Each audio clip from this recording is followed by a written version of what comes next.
This is Umar for BoxNation. Last time I saw Eddie Hearn, we jumped off a plane at Riyadh in the Uber rank. Yeah. Home all right? I did. You've obviously been busy still. You've just come back from Antigua. That's why you're tanned. You didn't pick it up from Sheffield. No. How was Antigua? Yeah, it was good. Just a little bit of business stuff going on, a little bit of strategy work with the team, and just a couple of days out there. And looking forward to Saturday night. I think it's a great card, top to bottom. 5 TV fights, all 50-50 fights, I think. And looking forward to a big night of boxing in Sheffield. Bit of business out there. You're not doing a show in the West Indies, are you? No, definitely not. No. Let's talk about the main event firstly. Dalton Smith said everyone's irrelevant at the moment. I've got Jose Zepeda in front of me, and he's still a dangerous man. I know he's 34 years old, but the power doesn't go. Oh, look, sometimes you bring someone over for name value, of which Zepeda is, but sometimes you bring someone that's not really that dangerous. They're still good, and but Zepeda's dangerous. He's a puncher. He's a huge puncher. I mean, he completely destroyed Barancic. I thought he beat Jose Ramirez. He's coming to the end of his career, but he's got Manny Robles, Stitch Duran's here. Like, he's coming to win, and it's a very, very dangerous fight. You know, I think, as I said before, Dalton's probably his best win on his record is Sam Maxwell. Like, this is, I don't know how many levels above Sam Maxwell. So we're going to find out what Dalton Smith's all about on Saturday. A very dangerous fight. Obviously, this city, Sheffield, has got some great history with fighters. You look at Naz, Johnny Nelson was a long reigning world champion, Ryan Rhodes, Sonny, an adopted Sheffield guy, former world champion. Dalton, it feels like, is the next one up, and he's carrying that mantle now. Yeah, not just the next one, maybe the only one. You know, he really is the young gun from Sheffield that's doing good numbers in the arena, has a good support, and he's really good. Like, there's something, you know, when the fighter's coming through and, this could be the fighter to do this in the city, you've got to be good enough. And Dalton, I believe, is a world-class fighter, but we'll find out on Saturday night how good he is. And, you know, this fight's for the WBC silver title. He's going to put him top 5, top 3 in the WBC. That belt becomes vacant for Sandor Martin. He could get a shot at the world title next, so this is a massive fight for him. He didn't really want to talk about Adam Azim, but I'm sure you will, as his promoter, because that is a big fight. I saw a quote from Sky Sports. They put it out, speaking to Ben Shalom, a fight between Adam Azim and Dalton Smith is inevitable. Did you see that post this week? Inevitable, but not next. That's what that means. I mean, like, the propaganda is real, and it's like, why is no one... I asked in all my interviews about a month ago to people, can you please ask boxer, Adam Azim, Shane McGuigan, whoever it is, are you going to pull out of the 2 purse bids that have been ordered by the British Boxing Board of Control and the EBU? No one's even asked the question. What they've done is they've gone, this fight will definitely happen sometime later in the future, because they're not going to fight him next. No way. If Dalton Smith wins on Saturday night. If he doesn't win, and he got stopped or something, they might fancy their chances. But if he beats Jose Zepeda, they've already told us they're not fighting him next.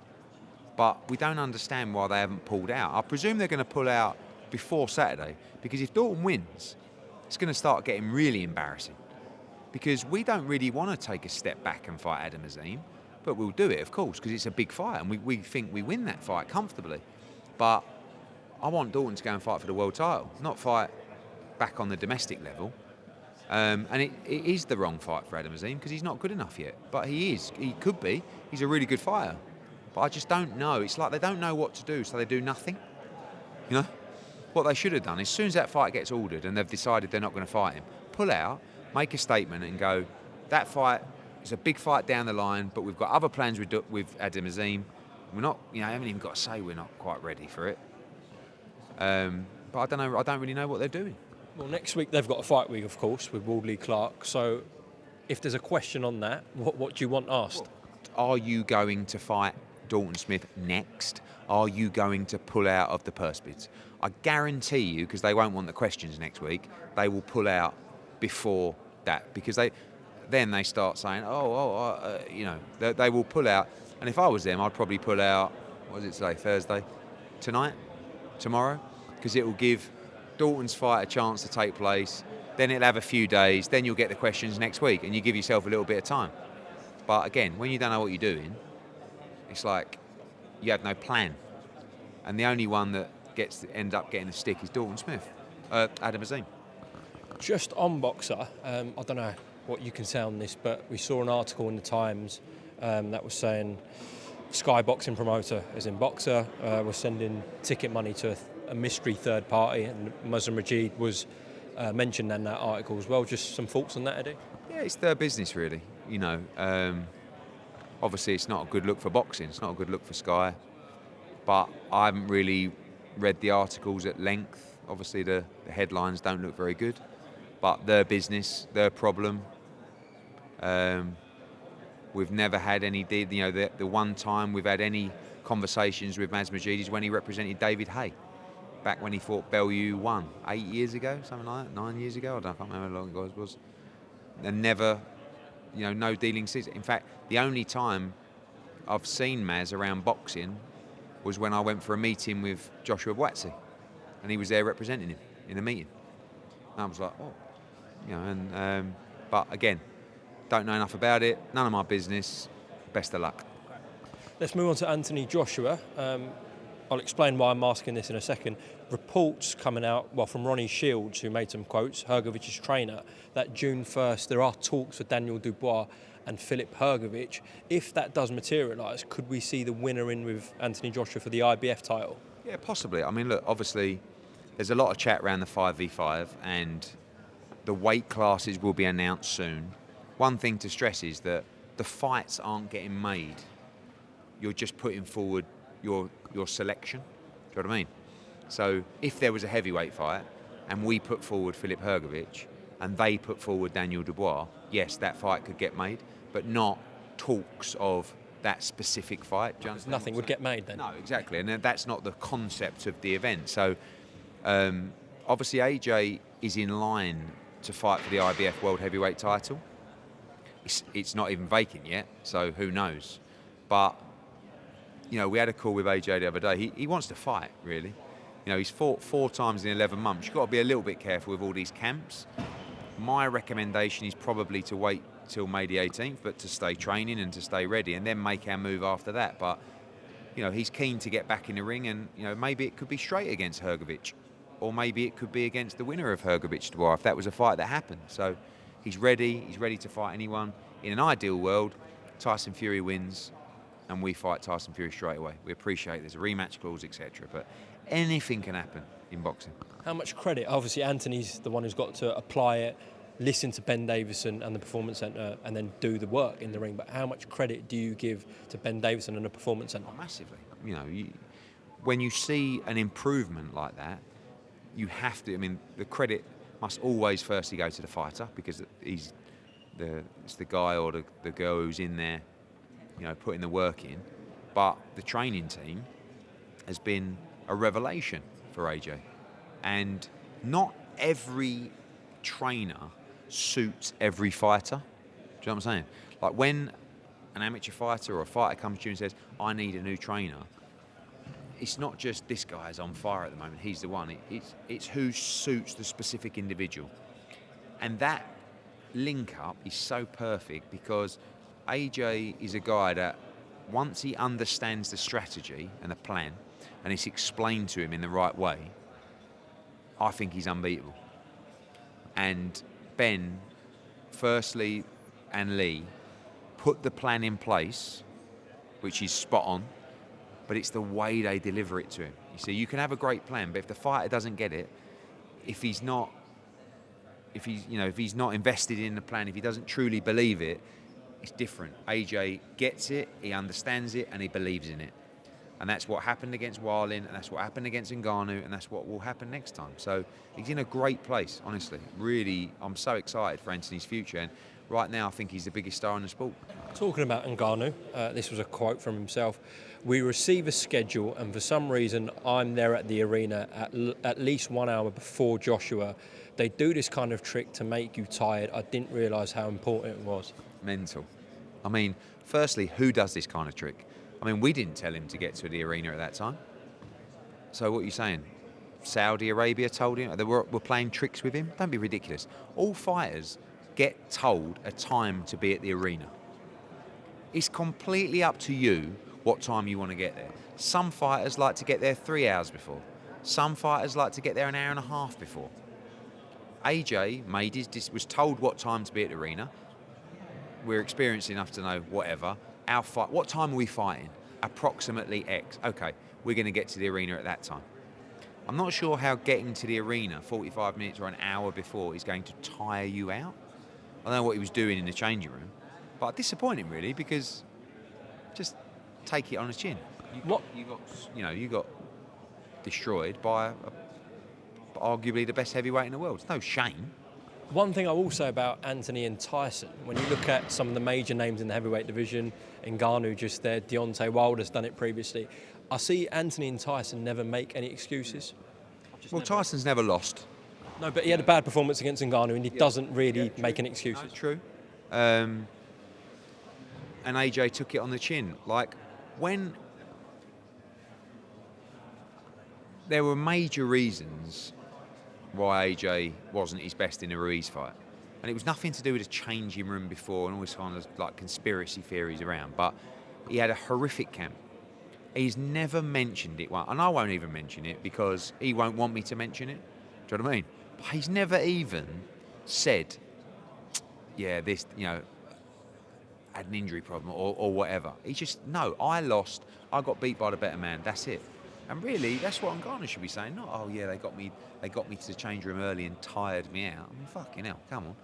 But I think sometimes fighters struggle with defeat and kind of look for an answer as to why.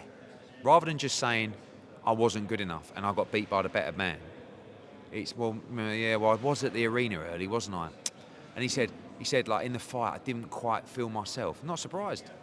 You got spanked, and you didn't know where you were. I mean, he also said, after the first punch, I don't remember anything, or I don't remember any of the other knockdowns, because he was completely concussed in the fight. So you're better off. What you're actually better off saying is, wow, I dared to be great, and I fought an animal. And fair play, wow, because that's what happened. You mentioned Ruiz there. His other two losses, obviously, to Oleksandr Usyk. Don Charles spoke to me last night and he said that with the Dubois fight, the fight he was involved with, he's seen it in the Anthony Joshua rematch with Usyk, and he's seen Usyk do it before. Whenever he gets hit in the body, he turns to the referee and complains. Did you notice that in the fight with Anthony in the rematch in Saudi? Yeah, he hit him to the body and he turned his back, and the ref called it a low blow and gave Usyk time to recover. It wasn't the same kind of distress that he was in from the Dubois punch, but I do feel the Dubois punch was low, in my opinion. It was most of the glove was below even the belt of the shorts. So, but he hates it to the body. That's like, and everyone knows that. Like, that's no secret. Do you think that's something Tyson has to target on May 18th? Yeah, I don't think Tyson. Tyson can punch to the body for sure. But even, I didn't know if he was trolling, but Usyk put out a video yesterday of some small guy, obviously still a lump, hitting him to the body.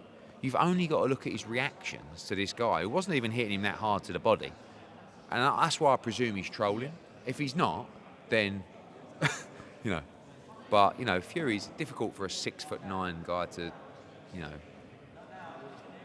be very productive to the body of a much smaller man. But Tyson's, he's got a good punch selection, and I'm sure he'll be trying to work the body as well. Last couple of things quickly. Did you see Liam Davis's interview after his win on the weekend? Yeah, I like it. He's messaged me loads of times.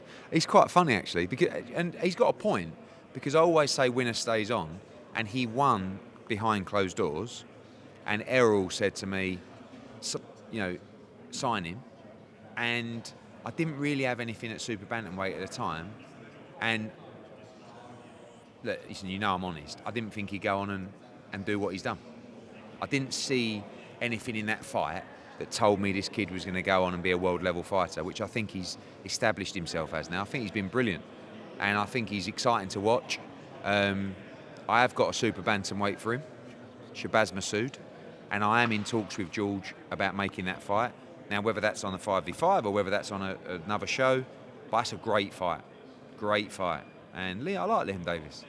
I think he's exciting. I think he's a character. And he did DM me and basically had a go at me for, not allowing the winner to stay on. But he's with a great promotional company and he's getting loads of opportunities. So good luck to him. Just to close off, the returns of Joe Joyce and Dillian White. We couldn't see Dillian's, but did you see Joe's, and thoughts on both of them? Yeah, I mean, Joe never looks good. I don't mean that disrespectfully, but he's very productive in what he does. Like he's much better than he looks. But what you saw on Saturday was not that. You saw a slower version of Joe Joyce and a version that doesn't beat anybody in the heavyweight division.